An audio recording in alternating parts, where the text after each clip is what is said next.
Oke, sebelum kita mulai kuliah pada pagi hari ini, alangkah baiknya kita berdoa menurut agama dan budaya masing-masing. Berdoa dipersilakan.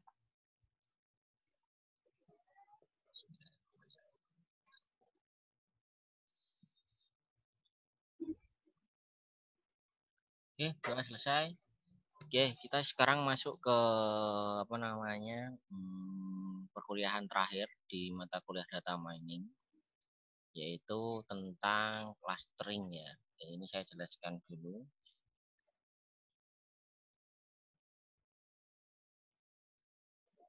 Oke, slide-nya kelihatan ya Mas ini ya? Kelihatan.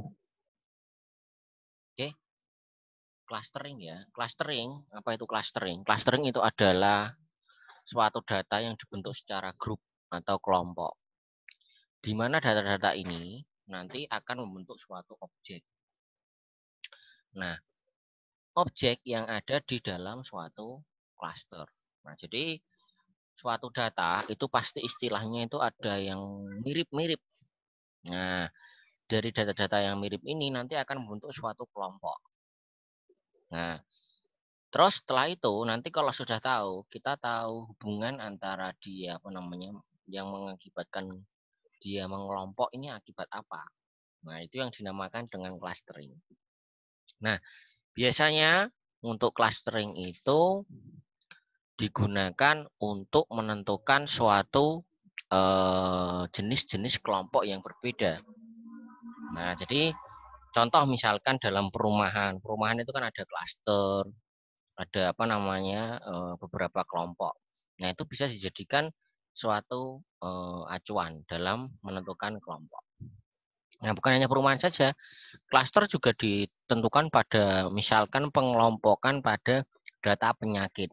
Contoh misalkan kasusnya ini adalah kasusnya penyakit corona. Nah, berarti itu bisa dikelompokkan berdasarkan tempat sama lokasi. Makanya sekarang itu dikelompokkan dari zona. Ada zona merah, zona kuning, mungkin ada zona hijau, atau mungkin tidak ada kasus sama sekali. Nah, itu biasanya diklasterkan. Oke. Klaster algoritma ini ada 3. Yang pertama ada K-means. K-means itu berarti K. K itu kelompok atau istilahnya klaster yang kita gunakan. Nah, jadi kita mau membagi beberapa kelompok dalam pembentukan klasternya. Nah, contoh misalkan di sini K-means. K-means itu berarti dia menggunakan rata-rata kelompok sebagai acuan algoritmanya. Nah, jadi kalau misalkan dia tidak menggunakan rata-rata kelompok, ya tidak bisa kita menggunakan K-means-nya. Seperti itu. Yang kedua ada hierarchical clustering atau cluster hierarki. Contoh pada struktur organisasi. Nah, struktur organisasi itu berarti dia menggunakan hierarki atau istilahnya tingkatan. Dari yang paling bawah, terus nanti naik ke atas, terus nanti naik ke atas lebih tinggi lagi, sampai nanti yang paling puncak. Nah, itu yang kedua. Terus yang ketiga ada DB-scan. DB-scan ini sama halnya dengan klaster tingkat kelompok juga, tapi dia mengandalkan kelebihan dan kekurangan. Oke, nah itu jadi ada 3, K-means, hierarchical clustering, sama DB-scan. Oke, sekarang kita mulai dari yang hierarchical clustering. Hierarchical clustering ini ada 2 tipe. Yang pertama itu aglomeratif. Aglomeratif itu mulai dari poinnya itu adalah dari individu atau istilahnya individual. Jadi mulai dari perorangan dulu. Nah, selanjutnya nanti akan beralih ke tahap-tahap selanjutnya. Tahapnya itu dengan menggabungkan klaster atau lokasi yang ada di dekatnya. Contoh misalkan seperti ini.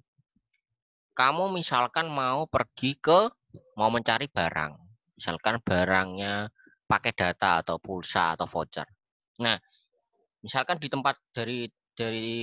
rumah kamu itu kan ada beberapa counter. Nah, dari beberapa counter itu nanti diambil yang paling dekat dari lokasi kamu. Nah, jadi istilahnya adalah dia mengambil dari yang paling dekat dari lokasinya. Nah, itu contoh dari aglomeratif. Sedangkan yang divisif itu mulai dari semua klaster. Jadi contoh seperti ini. Kamu mau membeli paket data sama. Cuma perbedaannya dengan divisif itu dia mencari yang paling dekat dan yang paling mudah dijangkau. Percuma kalau dekat, tapi kalau misalkan dia susah dijangkau, ya mustahil kita beli di sana. Contoh misalkan seperti ini. Kamu mau beli pakai data, tapi misalkan jarak antara rumah kamu dengan counternya ini dekat, misalkan 1 kilometer. Tapi di antara rumah kamu dan counter itu ada sungai yang besar atau mungkin yang kira-kira penghalang yang tidak mungkin bisa kamu lewati secara mudah. Nah, itu istilahnya divisif. Nah, biasanya kalau divisif ini kita mencari yang terdekat dan yang termudah yang untuk kita gunakan seperti itu. Nah, jadi seperti itu contohnya ya. Terus yang kedua, yang selanjutnya ada traditional hierarchy algorithm. Itu dia menggunakan similarity atau kemiripan dan distant matrix. Distant matrix itu adalah lokasi dari perbedaan klasternya. Contoh misalkan kita hitung dari misalkan di tempat kamu ada dua counter yang sama. Sama tapi dia mempunyai kemiripan. Nah, kemiripannya itu kamu ambil yang paling baik yang mana. Nah, itu contoh seperti itu. Nah, biasanya kalau kita punya kasus seperti itu, mungkin bisa kamu gabungkan atau kamu pisahkan dari satu klaster ke klaster yang lain. Nah, itu contohnya seperti itu. Oke, jadi itu hierarki. Saya lanjutkan. Nah, ini contoh ya. Contoh hierarki clustering itu produce a set nest. Memproduksi atau menghasilkan suatu sarang atau istilahnya kumpulan klaster yang diorganisir menjadi hierarki pohon. Nah, jadi istilahnya kalau kita mau menggunakan hierarki ya tadi kayak struktur organisasi itu. Berarti dia mirip hierarki pohon. Atau juga clustering hierarki itu juga bisa ditampilkan dalam bentuk dendrogram. Dendrogram itu seperti kayak yang gambar bawah yang kanan itu. Nah, itu namanya dendrogram. Kalau yang tree itu dia punya konsekuensinya penggabungan dan pemecahan, sedangkan dendrogram itu berarti dikelompokkan seperti lingkaran-lingkaran seperti itu. Nah, jadi istilahnya mirip dengan yang sebelah kanan. Nah, yang sebelah kanan ini contoh dendrogram. Nah, ini. Nah, ini contoh yang ini contoh dendrogram. Yang ini contoh yang tree seperti itu. Oke, selanjutnya kita masuk ke strength of hierarchy clustering. Kelebihan dari hierarki cluster. Yang pertama, do not have assume any particular number cluster. Jadi, biasanya untuk hierarki itu tidak mempengaruhi klaster-klaster yang lain. Intinya adalah dia berdiri sendiri. Nah, jadi hanya kalau kita menggunakan hierarki yo, istilahnya yo dia tidak akan berubah sesuai dengan apa yang diinginkan. Terus yang selanjutnya adalah they may correspond to meaningful taxonomy. Jadi adalah dia akan merespon dari kehidupan taksonomis. Taksonomis itu istilahnya pada pengetahuan. Contoh pada pengetahuan biologi. Jenenge sekarang itu klaster itu tempatnya berbeda-beda. Iklim berubah secara drastis. Nah, itu karena model clustering. Mungkin dari perubahan alamnya, dari kondisi lingkungannya, atau mungkin dari segi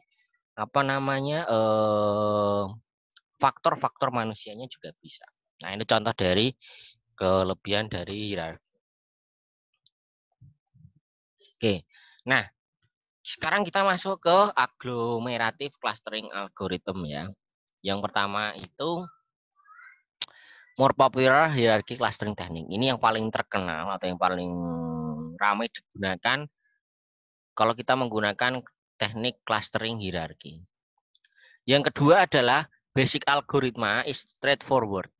Algoritmanya itu lurus, tidak akan backward. Nah, kalau lurus itu berarti alur maju, Mas. Alur maju itu berarti istilahnya dia akan berjalan ke depan. Oke. Nah, ciri-ciri dia menggunakan straightforward itu yang pertama compute probability metric. Dia menghitung menggunakan nilai kemungkinan matriknya berapa. Terus yang kedua, let each data point to be cluster. Biarkan masing-masing data itu membentuk suatu cluster.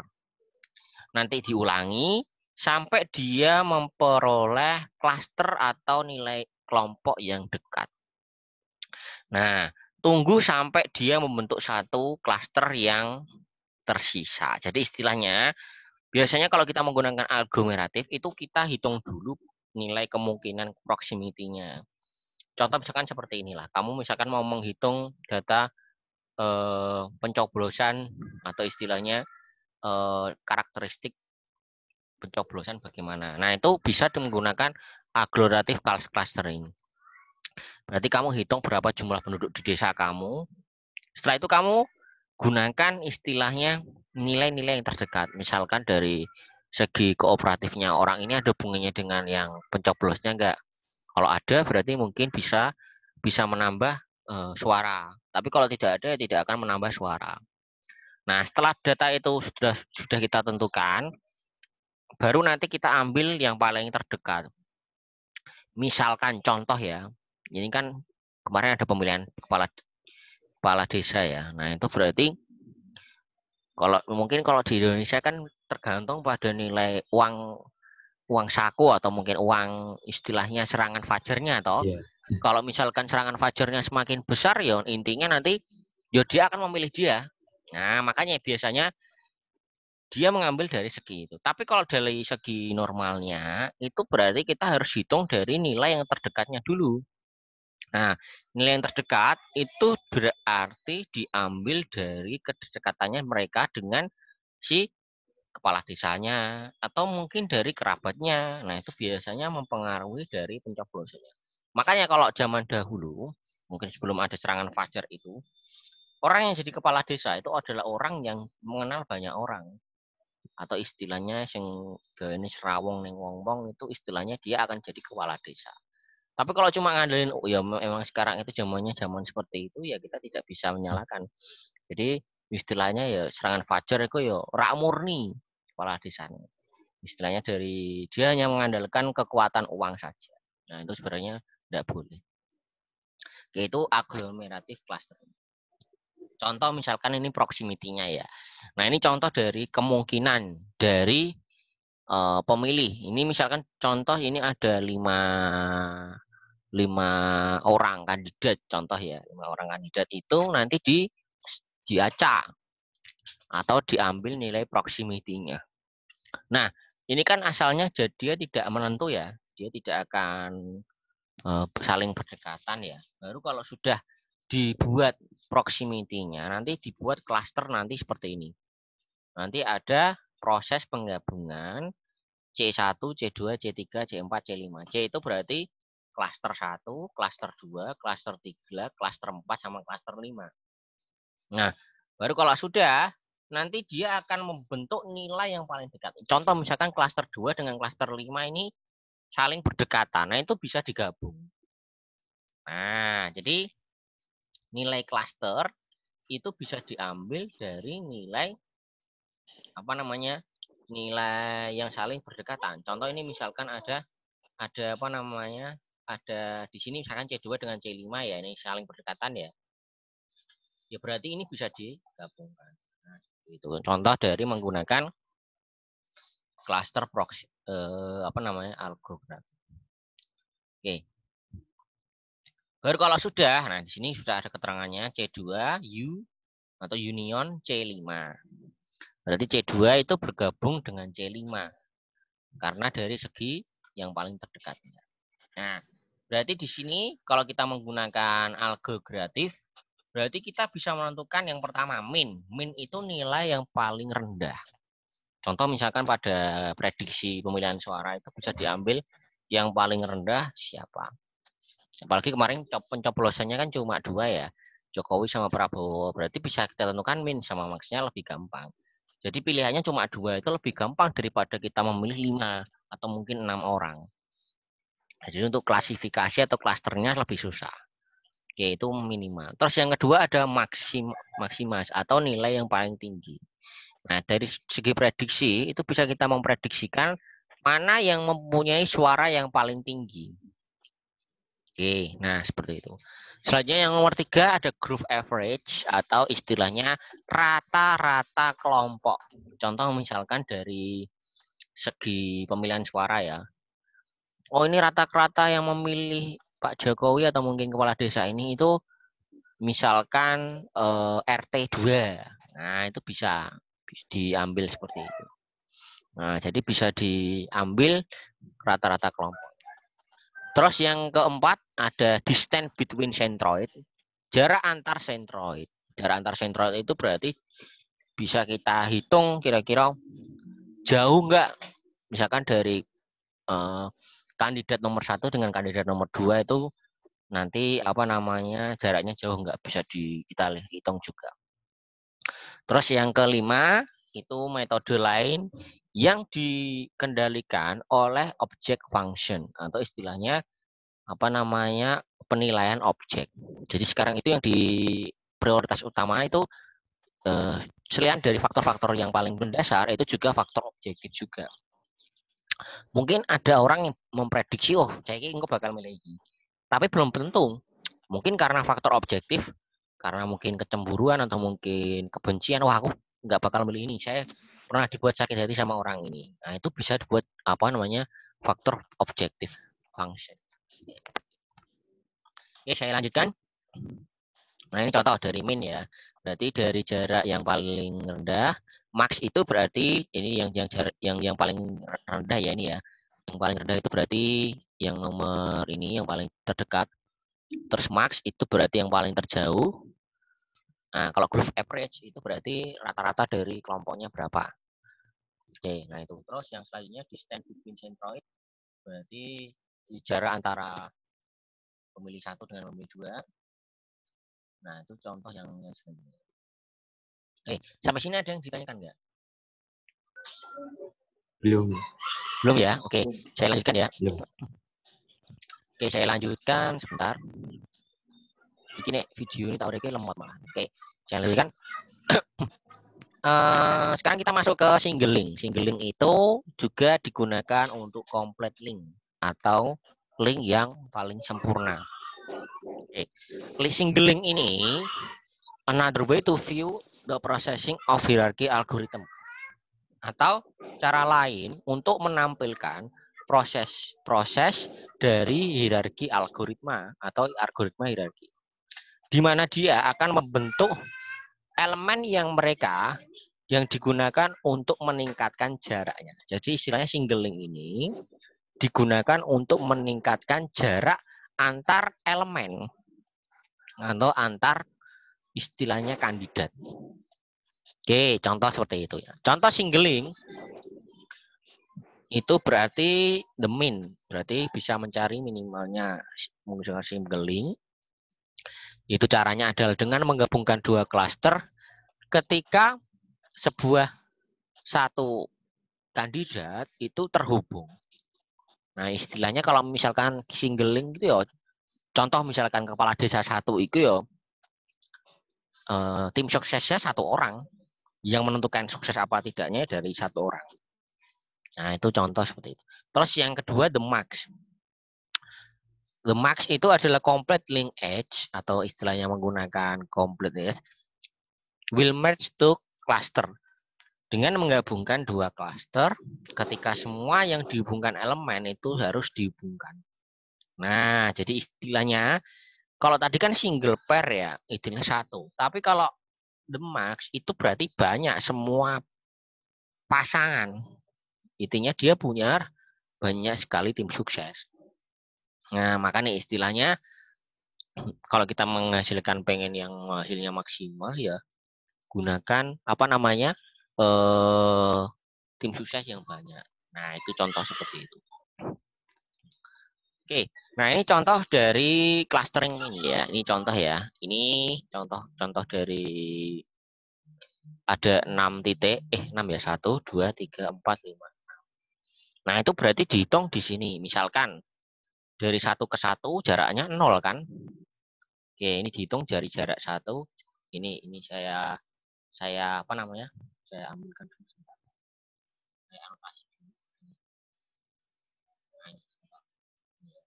saya gambarkan dari jarak ini kok biru warnanya? Gampang weh. Dari 1 ke 1 itu jaraknya pasti 0 karena dari 1 ya ke 1 ya 0, ya Rah? Tapi kalau dari 1 ke 2 berarti 1 ke 2. Nah, ini berarti ke sini. Itu jaraknya adalah 0,24. Ya Rah? Terus 1 ke 3, 1 ke 3. Nah, jaraknya adalah 0,2 0,22. Ini 0,22 ya. Habis itu 1 ke 4. 1 ke 4 itu adalah nilainya ini saya gambarkan lagi sebentar. Nah, ini 1 ke 4.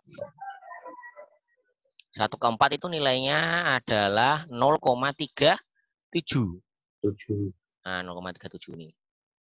Terus 1 ke 5 itu 0,34. 1 ke 5 ya kan? Terus 1 ke 6 0,23. Setelah itu kita buat satu persatu. Setelah satu selesai, nah ini kita buat dari 2 ke 1. Berarti ke sini. Ya, Mas. Nah, ini ke sini. Yeah. Terus 2 ke 2. 2 ke 2 ya berarti 0 ya kan? 2 ke 3. 2 ke 4. Nah, terus 2 ke 5. 2 ke 6. Nah, jadi sudah kita buat seperti ini hierarkinya. Nah, ini langsung dibuat dari 1 sampai ke 6-6-nya kita buat desainnya dulu. Oke. Nah, baru kalau sudah sebentar.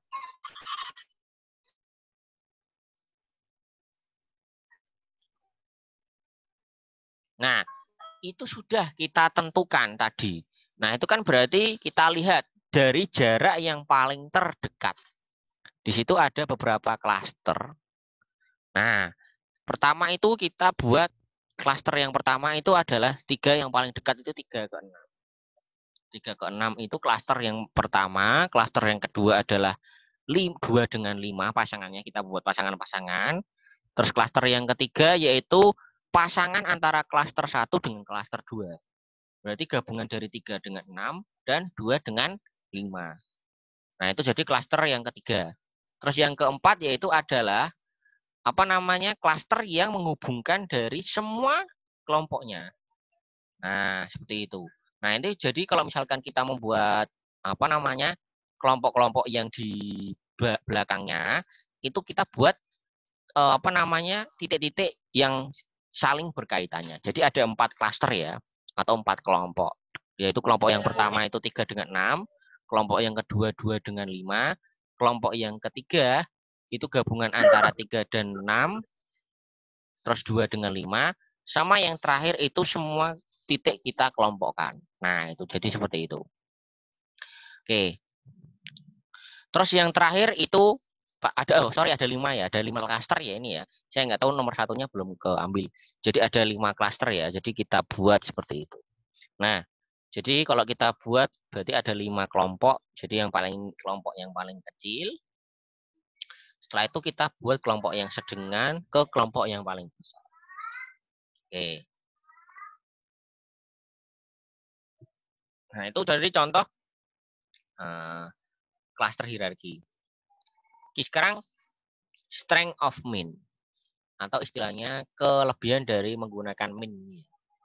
Jadi contoh ini kita punya beberapa original point-nya atau istilah titik-titik yang nyata. Nah, kalau misalkan kita menggunakan algoritma hierarki itu nanti jadi 2 kelompok seperti ini. Nah, jadi ada 2 klasternya. Nah, jadi kalau kita menggunakan min, itu can handle non-elliptical shape. Atau istilahnya dapat menghandle atau mengatasi bentuk-bentuk yang tidak elliptical. Atau istilahnya kotak atau mungkin segitiga, itu bisa dihandle. Jadi istilahnya membuat klaster itu nggak harus elips ya. Nah, jadi tidak elips. Jadi bisa untuk yang kotak, segitiga tidak apa-apa. Yang penting kamu gambarkan satu klaster saja. Nah, jadi itu intinya seperti itu. Nah, terus kekurangannya limitation of min itu adalah sensitive to noise and outliner. Nah, jadi sangat sensitif terhadap noise dan outliner. Outliner itu apa ya? Istilahnya kaitannya dengan apa ya? Outliner itu apa ya? Bahasa Indonesianya iki tentang jarak atau istilahnya yang paling mendekati mirip. Jadi kalau misalkan ini kan ada yang titik-titik yang mirip ya. Nah, ini tidak bisa kita kategorikan menjadi min. Kayak tadi, 1 ke 1 itu tidak boleh. Karena jaraknya pasti 0. 2 ke 2, 3 ke 3, 4 ke 4 itu tidak boleh istilahnya digunakan. Pasti yang digunakan yang oke, seperti itu. Oke. Nah, terus kalau max ini tadi caranya hampir sama. Berarti kita hubungkan satu-satu dulu. Nah, ini kita kelompokkan. Ini nah, kalau tadi kan kelompoknya yang pertama itu 36, 25 ya. Terus yang ketiga itu gabungan dari 25 dengan 36. Yang selanjutnya itu gabungan dari 4 dengan 36. Nah, itu berarti kita buat seperti itu. Nah, terus habis itu 1 dengan union 2 dan 5. Nah, itu jadi ada 4. Terus yang terakhir baru keseluruhan. Nah, itu jadi tetap ada 5 klaster. Cuma yang membedakan itu titik-titik yang dikelompokkan. Nah, jadi tadi kalau yang ini saya tunjukkan lagi. Ini yang max ya. Ini dari yang pertama itu 3 dengan 6, 2 dengan 5, terus 3, 4, 6, terus habis itu 1, 2, 5, dan yang terakhir adalah keseluruhannya. Nah, seperti itu. Jadi istilahnya semuanya itu bisa dibuat beberapa kelompok. Nah, tetap ada 5 klaster ya ini untuk yang min sama max. Nah, terus kelebihan yang menggunakan max itu yang pertama adalah sebentar, less susceptible noise and outline. Jadi istilahnya dia aman atau istilahnya aman dari noise dan outline. Jadi istilahnya kalau misalkan ada noise atau nilai-nilai yang sama, tidak masalah, nggak mempengaruhi hasil dari klasternya. Sedangkan kekurangannya menggunakan max itu adalah tends to break large cluster. Jadi kalau menggunakan jumlah klaster yang sangat banyak, itu nanti akan pecah atau istilahnya ngelompok sendiri. Makanya tidak efektif. Contoh misalkan seperti inilah. Kamu lebih suka membagi kue, roti, dengan dibagi yang lebih besar apa yang lebih kecil? Misalkan kamu punya 1 potong roti lah. Kamu bagi istilahnya ke 5 orang anak. Itu enaknya potong besar-besar apa kecil-kecil?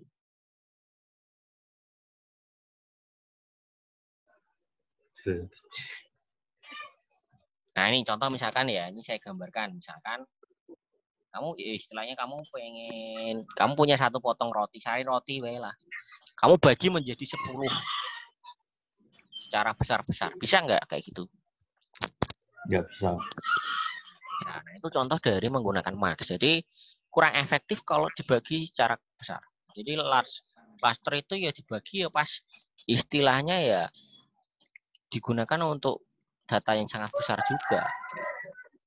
Nah, terus yang selanjutnya bias toward global cluster atau istilahnya ini tidak efektif untuk klaster dunia atau global. Contoh misalkan kalau menghitung data keseluruhan dunia itu nggak efektif menggunakan limitation of mind. Kurang efektif digunakan istilah karena istilahnya kalau globaler itu istilahnya datanya terlalu banyak dan pembagiannya sangat terlalu susah. Nah, makanya istilahnya kemungkinan. Ya, contoh misalkan gini, warga Indonesia itu ada berapa? Nah, jadi itu bisa diprediksi. Apa namanya BPS itu memprediksi bukan hanya dari sensus penduduk saja, tapi memprediksi dari umurnya, terus apa namanya jumlah laki-laki, jumlah perempuan, jumlah orang tua, jumlah anak-anak. Nah itu bisa dilihat dari apa namanya data yang kita gunakan. Nah itu contoh seperti itu. Oke. Nah, ada yang mau ditanyakan nggak? Belum ya? Oh ya, nanti untuk UAS-nya, nanti saya kirim di Classroom saja ya minggu depan ya. Soalnya kan ini kan kondisinya masih kayak gini. Nanti saya kirim soalnya. Terus nanti saya kirim di Classroom, nanti tinggal dikerjakan aja. Ya Pak, siap Pak. Oke. Sebentar. Ini berarti yang hadir berapa orang? 4 orang. 4 ya ini ya. Oke. Ini sih nggak ada berarti siapa? Si Musafar. Si Nuzulul mana? Nuzul nggak ada. Nggak tahu, Pak. Nggak ada ya. Nggak ada ya. Oh ya wes oke. Ya wes itu aja. Ada yang mau ditanyakan nggak? Nggak, Pak.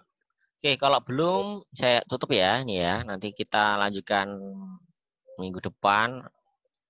Nanti mungkin bisa sharing-sharing untuk datanya nanti. Oke, itu saja yang bisa saya sampaikan. Saya tutup. Assalamualaikum warahmatullahi wabarakatuh. Waalaikumsalam warahmatullahi wabarakatuh.